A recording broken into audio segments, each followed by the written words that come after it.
Hello, welcome back to my channel guys. It's me Yani. So for today's video na ako i-share ninyo guys, kanito siya nga parcel gikan ako ni gi-order sa Shopee.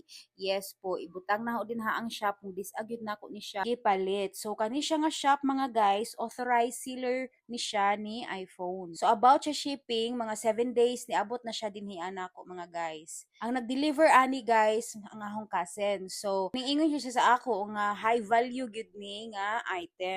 Ila gyud ning giatiman, ila og giampingan. So para sa kasayuran gyud sa tanan, kani guys before ko nag-order di ani nagbasa ko og reviews, mga comments, which is kay syempre mga guys, mugawas baya nga tong kwarta, mahal kaayo no. As in guys, gikilig gyud ko di ana guys pagkita na ako sa color, as in girly gyud kaayo siya guys. Bahala na og moingon mo uy basta kay mao gyud na akong gibati sa akong kinasudlan, as in gikilig gyud kog tama na ana guys. Bitaw guys no, as tawhanon gyud no nangandoy pud gyud ko daan iPhone 16 nga kada bang mag-unboxing ko guys nga naa gani mga gisi-gisi gani da sa kilid. Kada gani maghinahinay gani kag abre gani. Amazing lang kayo guys kay ang akong cellphone ning level up gyud siya from iPhone 11 to iPhone 16. So nakita ninyo guys ang akong reaction din ha kay grabe gyud na ako ka-happy guys sa pagkakita na ako ana ba nga ang ihang color, grabe ko pink kaayo mga guys.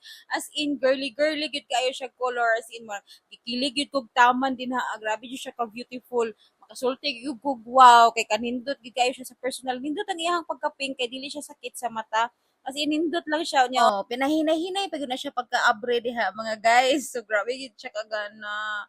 Grabe kasino kini kaayo mga guys. Ug dinha mga guys, nanghanap ko diha sa power button kay lima man gud siya ka buok iyang button. So yun nakita na naho din ha siya. As in nang bikilig ko mga guys, tan-aw kita gid kaayo ang logo. Bitaw guys, when it comes to camera, bagtik gid kayo ang iPhone. So sulit gid kayo ni siya. Perfect gid kayo ni siya para sa mga vlogging, kung ikaw nagsugod na ka og vlog, nindot gid kayo siya nya. Nice pud kaayo ang iyang mga shots. So kuha gid ni Apple ang atong mga kiliti din ha no. So balikan na ho mga guys, ang katong sulti na ho nga nig-level up ang akong cellphone from 11 to 16.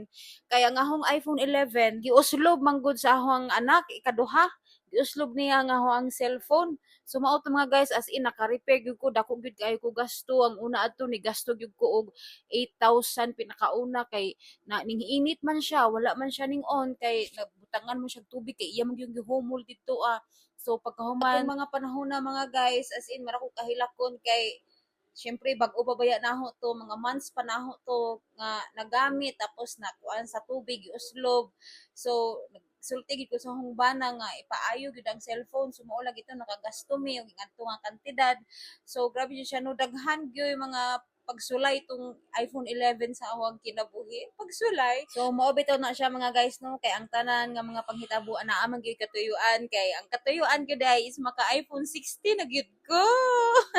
So grabe gyud siya ka-amazing. So nakita ninyo mga guys nga ang sulod ana niya is naara gyud na siya paper. Unay may instruction din ha niya. Tapos ang iyahan gyud pataban is ang cord niya. So mao na guys ang akong chika. Thank you kaayo sa inyong paglantaw. Hinaot ko guys nga giganahan mo sa akong video. Salamat kaayo sa paglantaw guys. Na ako ibili ninyo. Always remember you are loved. Dalay ko ng Dios. Bye guys. Amping tang tanan.